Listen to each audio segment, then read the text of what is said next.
चोरी एक ये मार्ग बचल है तोहरे सामने वैष्णवी, तो के उहार चुराए के हुई। चोरी करे के पड़ी हमरा के?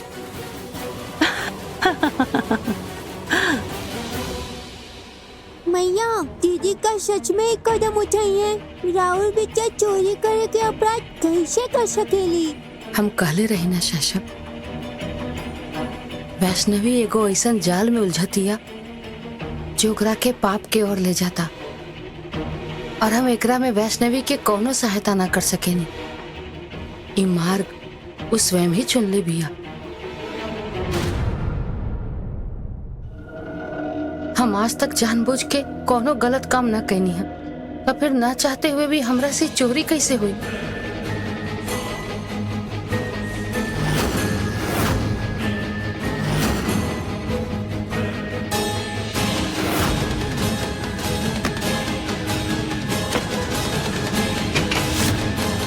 उर्मिला, यहाँ आवा जरा। आवतानी जी।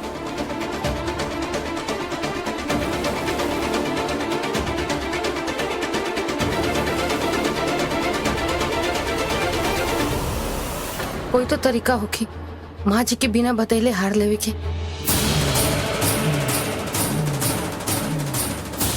बिना बतावल हार लेवल तो चोरी कहलाई, और हम कैसे चोरी कर सके? नहीं।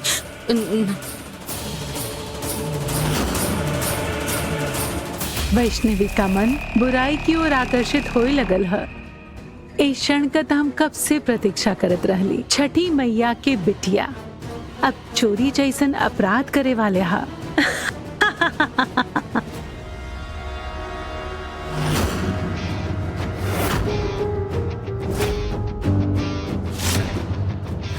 और कोनो रास्ता नहीं खे हमरा पास। अपन बच्चा के बचावे खातिर हमरा ही करे के पड़ी। माँ के बिना बतैले हमरा हार लेवे के पड़ी।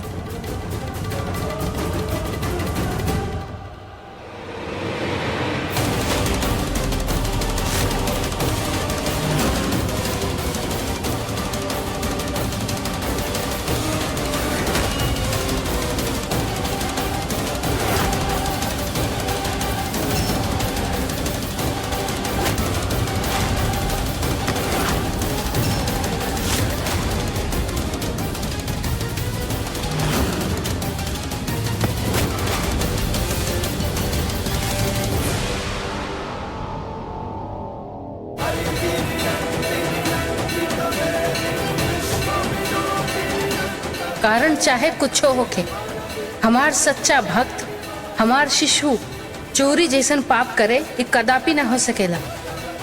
जे चोरी करी उ ना हमार भक्त हो सकेला और ना ही हमार शिशु।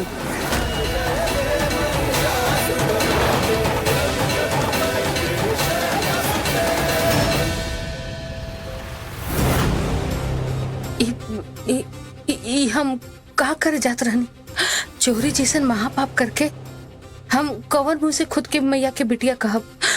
और हम तो उनकर भक्त भी न कहलाए और ना ही उनकर मंदिर जाए के लायक रहब। बाकी हमारे पास कोनो दूसरा रास्ता भी तो नहीं खे।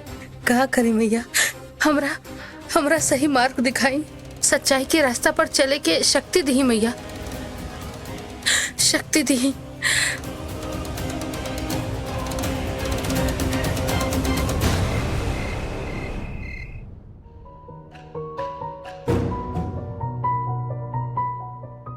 पाताल देवी कहले रही कि हम वो हार मांग न सकेनी, और छठी मैया के भक्त होके हम चोरी भी न कर सकेनी। फिर कैसे मिली वो हार?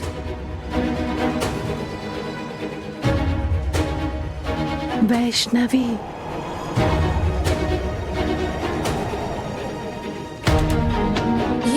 ये आवाज कहाँ से आवता? शायद बाहर से आवता।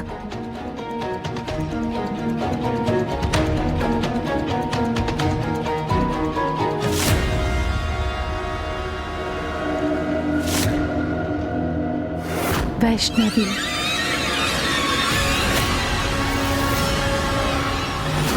ऐसा लागल जैसे कि नीचे कोई बा।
यहाँ तो केहू नहीं के।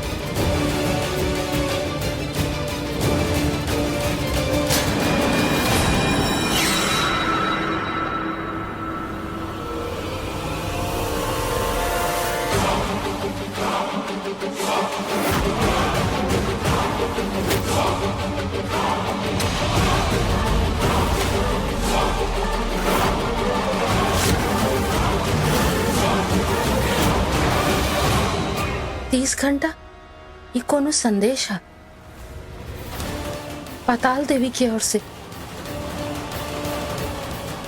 बस 30 घंटा बचल बा हमारे पास।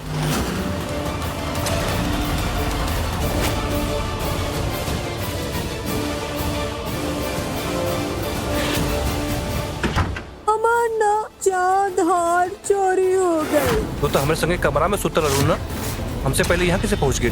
कहीं ऐसन तो नहीं के कि तूहे हार चोरी कैले बाड़ू? आत्मा की तरह काहे भटकत रहलू? बताओ तो हमके। कमरा के बाहर हमरा माई वैष्णवी ई काम ना कर सकेले। कबो चोरी ना कैले रहली देवर जी, लेकिन आज का ले ली। अरे चोर चोर चोर चोर चोर चोर। अरे का भइल? चोर चोर चोर। अरे चोर अरे चोर। का होइल माँ जी? का चोरी हो गई? अरे पता नहीं कब से चोर चोर चिल्लाई जात रहल। हमरे नींद खुलल तो हम पूछली तो कुछ बतावत नहीं खे, ना कुछ सुनतिया ना कुछ बतावतिया। अरे का चोरी भइल कुछ बताइबू? का भइल? अम्मा हमार ना चांद हार चोरी हो गए।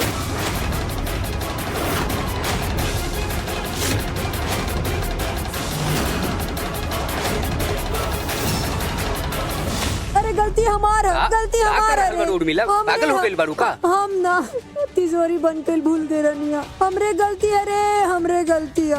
हम अबे पानी भी उठनी ना तो देखनी की तिजोरी खुलल बा, हमार हार गायब बा। चांद हार चोरी हो गइल रे। अरे मोरी मैया, चांद हार चोरी हो गइल हमार। वैष्णवी तू कहाँ रहलू? काहे से तू कमरा में हमरे साथ सुतल रहलू ना, पर जब हम जगनी तो तू ना रहलू वहाँ। कहाँ रहलू और हमसे पहले कैसे आ गेलू यहाँ? वो तो हमहू देखनी, ओने हम चिल्लाई नहीं, ओने ही आ गई। जैसे कमरा के बाहर इंतजार करत रहला से हमरा चिल्लाए के। हैं? हम कुछ समझनी ना माँ जी। रवा का कहे के चाहत बानी? यानी कहीं ऐसा तो नहीं के कि तूहे हार चोरी कैले बाड़ू? भाभी और बस यहाँ तक कुछ ना मिलल है। कमरे में वैष्णवी के बाद के आयल रहे? जी दादी, हम ही आए रहनी। तो इस हिसाब से तो सख्त तो पे जाएला, काहे से कि दूसरे नंबर पे तू आयल रहलू। अरे दादी हम तो मम्मी जी। अम्मा का गलत कहती है उर्वशी बहुरिया? एक सूरत देखा तनी लागतो बा कि सुत्तर रहला सिया। ऐसन कौन सा जरूरी काम रहला जे घर में घुमक्कड़ी करत रहला सी इतना रात बीते?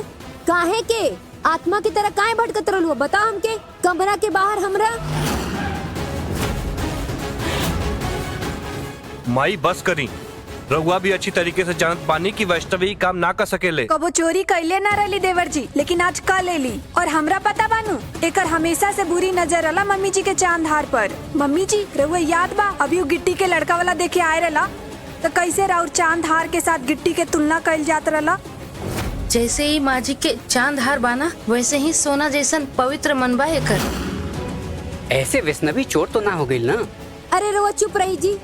ए पे शक करे के हमके और भी कारण बा। पता बा हम जब रुआ के चाय दे के वापस आवत रहनी है ना तो ई हमरा कमरा के बाहर जात रहला सी ई उहो छुप छुप के चोरी के इरादा से रहलू ना, और हमार आवाज सुन के भाग गईले हैं। यही खातिर आधी रात के फिर से आ गई अपन काम पूरा करे। बोला बोला।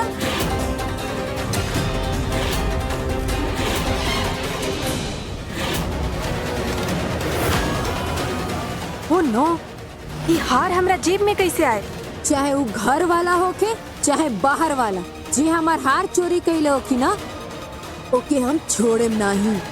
ओके जेल भिजवा के चक्की जरूर पिसवाएम तबीयत से। हाँ वैष्णवी के जीवन का दुविधा ही अलग है, ना वो सच कह सकेले ना ही झूठ। एक ऐसी दलदल में फंस चुकल जहाँ डूब के भी मरे के है और बाहर निकल के भी। ये दुख से निकले के कोनो तो मार्ग होई न मैया। मार्ग जे भी हो शैशव, खोजना तो ओकरा के वैष्णवी की ही पड़ी।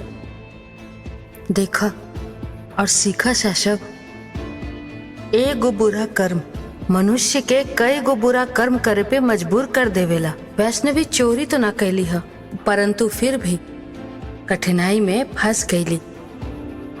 पाप के विचार भी पाप के करे समान ही घातक होखेला। निकले के कोनो तो मार्ग होई न मैया। अम्मा कुछ पूछा तड़ी वैष्णवी, जवाब दो। बस करी, चुप रही सबके सब। शर्म ना आवत था, घर के बहू पे ही आरोप लगावा तारा। शोभा दे थई तो के आपन लोग पे शक कइल। हमके लागत है कि पुलिस में रिपोर्ट करे के चाहिए। हाँ। लाखों के हार ह चोर के ऐसे तना जाई दे। पुलिस के बुलावे की कोनो जरूरत नहीं के। तू तो हमारे संगे कमरा में सुतल रहू ना। डर? हम काहे डरे? जब हम कुछ कैला ही नहीं की तो कौना बात के डर। लेकिन हाँ, अगर चोरी कोनो घर वाला कैले बा तो बाहर हमनी के कितना इंसल्ट होई, ई बात के चिंता जरूर बा हमरा। और वैसे भी पुलिस आई तो सबसे पहले हमनी के घर के तलाशी ही ली, तो उतना तो हम भी कर सकतानी। Am I right, क्रैच? तारा हमरा पर शक बानो? सही बा, आखिर लागे नहीं के हम ही घर के। ए टीना, कोनो बात ना आंटी, इट्स ओके। सबसे पहले हमरे रूम के तलाशी हुई और लगले हाथ हमरो रूम के भी तलाशी ले ली। रउआ दिल के तसल्ली हो जाए। माई अगर रउआ चाहत बाई तो हमनी के भी कमरा के तलाशी ले सकीला।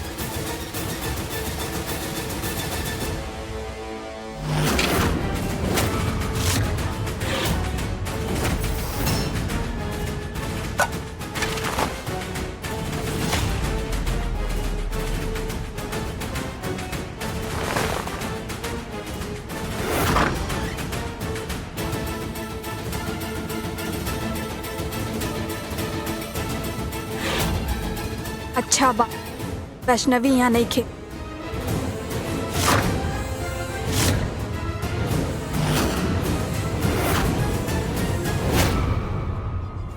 हाँ मखा, हम सबके के कमरा देखा था।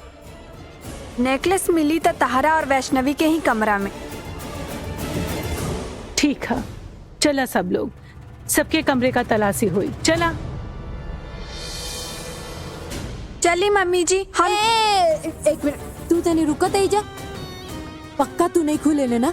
कहीं ऐसा ना हो जाए कि हमके सबके सामने तोहार बखिया उधेड़क पड़ जाओ। अरे मम्मी जी, अगर हमरा हार पहने के रही तो हम रउआ से मांग लेती, रउआ हमरा के दे देती। हम काहे चोरी ओरी करके अपना सर पर पाप चढ़ाई। चली अब ली हमरा रूम के तलाशी। जब देखा तब चोर चोर कहत रहे लालो। ठेंगा से देती हम तक के। जब हम टीना के वैष्णवी के विरुद्ध षड्यंत्र रचते देख ली तब हमसे रहल ना गए। हम सोचली कि ओही के सहायता से अपन कार्य सिद्ध कैल जाए। तभी तो हम ध्वनि उत्पन्न करके वैष्णवी के ओकर कक्ष से बाहर निकाल लेली और साथ ही साथ ओके समय का संकेतों दे देली।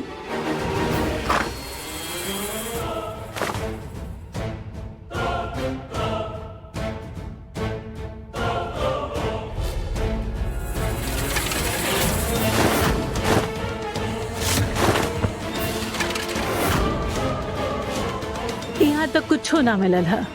चला करण का कमरो देख लिहल जाए।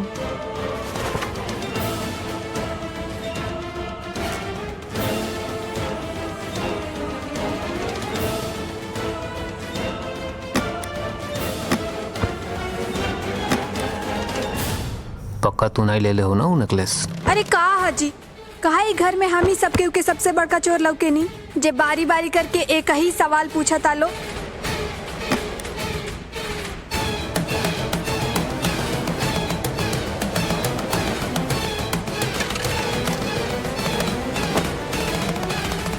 यहाँ भी नहीं के राउर नेकलेस आंटी। देख लेनी नू, हो गई तसल्ली। कहा कि अब खाली वैष्णवी के ही कमरा बचल बा। चली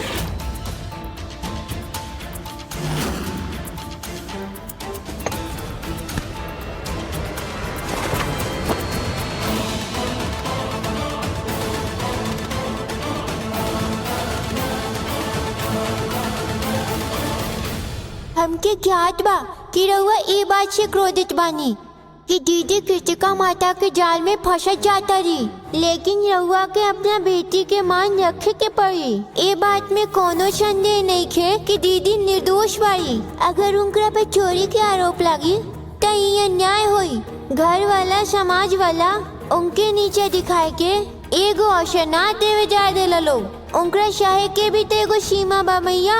तो सुन ले बाड़ा ना शैशव, मनुष्य के कर्म सदैव उनकर तक लौट के आवते रहेला। यही खातिर अच्छा कर्म के इतना महत्व दिहल जाला। अरे मुंह बाके काहे खड़ा बड़ा लो भाई? अरे ढूंढा ना, वो अलमारी में देखा, वो दराज में देखा। अब हम कबर्ड चेक करता है। रुका टिनिया,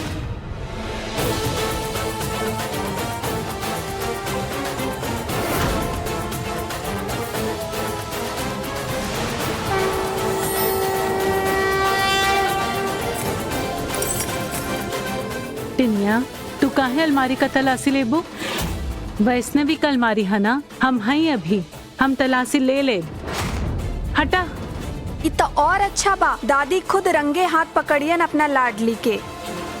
अरे खड़ा का हो खंबा जैसन, हटा।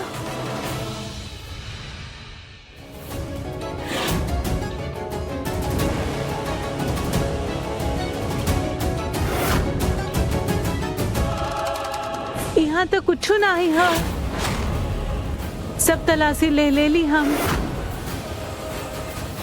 कुछ नहीं के, ऐसे कैसे हो सकता? काहे ऐसा कैसे काहे ना हो सकेला? तू तो ऐसे कहत हो जैसे कि तू ही कुछ छुपा के रख ले हो।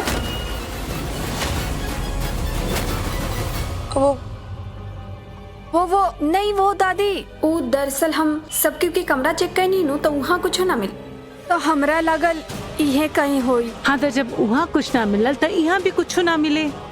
हो गई ना सबके तसल्ली? सब खड़ा काहे बाटा? चला चला।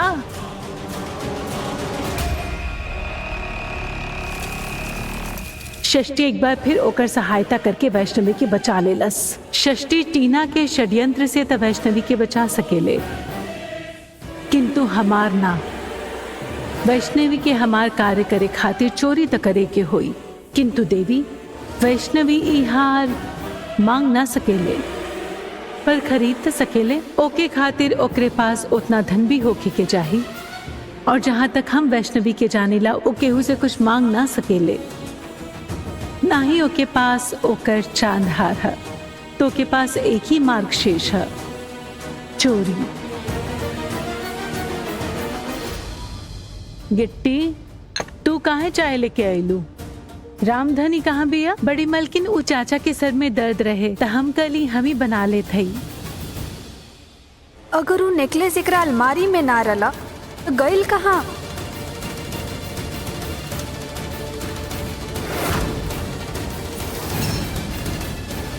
ओ नो, ये हार हमरा जेब में कैसे आए?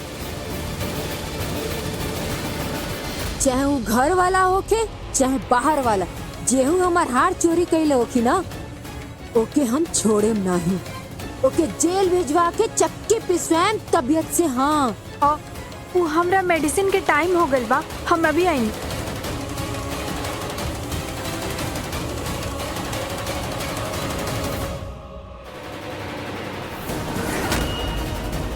ये तो लॉक बा, अब का करी? टीना सोच।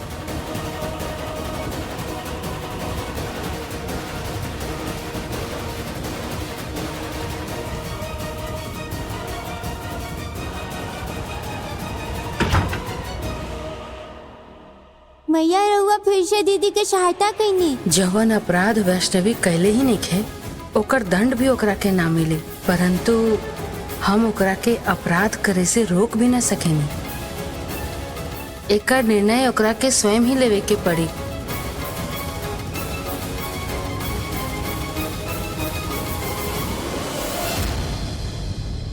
वो हम सोए से पहले वाला टेबलेट खायल भूल गए रहनी। हमरा लागल हम ले बानी, पर रह गई।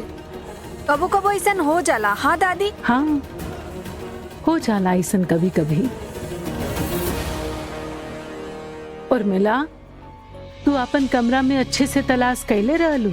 याद है कहाँ रखले रहलू तू? ऐसा तो ना कि कहीं और रख के तू भुला गए रहलू? हो सकेला ऐसन? एक बार फिर से तलाश कैला? तीर एकदम सही निशाना पर लागल बा। हाँ हो सकता। जब पूरा घर ठीक से देख ले ली हाँ, तो काहे नहीं अपना कमरा के फिर से एक बार देख लिया जाए। भाई फोन दिन में 10 बार भूल जाता रू, हेने होने रख के एक बार और देख लेता नहीं, हेने होने रख दे ले वो कहूँ। अरे कैसन बात करत तनी जी? चांद हार है चांद हार, आलतू फालतू चीज थोड़े हऊ हम कहीं भी रख दे मोके। हम कहता नहीं ना कि हम बहुत सहेज के रखले वानी होके वो तिजोरी के भीतर। चलो एक बार फिर देख लिया जाओ, का दिक्कत बा? चलो देखी रउआ लोग के मानी तो एक दिन हम अपन नामे भूल जाए। हाँ चला चला चला लो दिखाओ तनी कमरा अपन। देखी देखी ढूंढ ली हमरे कमरे में ही। हम तो बकलोल है ना, हमके तो कुछ याद ही नहीं रहला हम कहाँ का चीज रख ले बानी। हमरे पे उंगली उठाओ तनी। अरे कचरा के डिब्बा में खुदे फेंक दिल बानी हम। हमार चाँधार हाँ मान ली हमार बात रउआ। अरे मोरे मैया चला। ई का अम्मा? लो कहले रहली नू।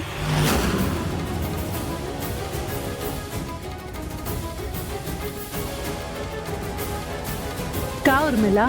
देख लू, बगल में छोरा और गांव में ढिंढोरा। हद कर देलू बिल्कुल। हमके पक्का याद बा। हम कहता नहीं हम एक तिजोरिये में रख ले रानी, ऐसे थोड़ी धर दे रानी अलमारी में। हाँ? बुद्धि घिस गई लहा तोहार। रात भर केहू के सूते ना देलू और ऊपर से बेचारी वैष्णवी के चोर बना देलू। सबके जेल हराम कर देले बाड़ू।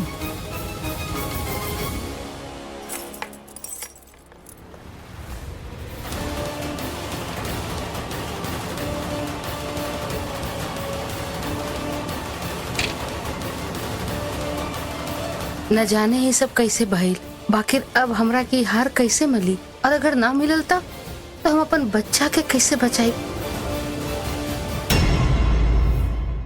अब हम कबो माँ ना बन पाए मैया। और बिटिया के गोद सुना रह जाए।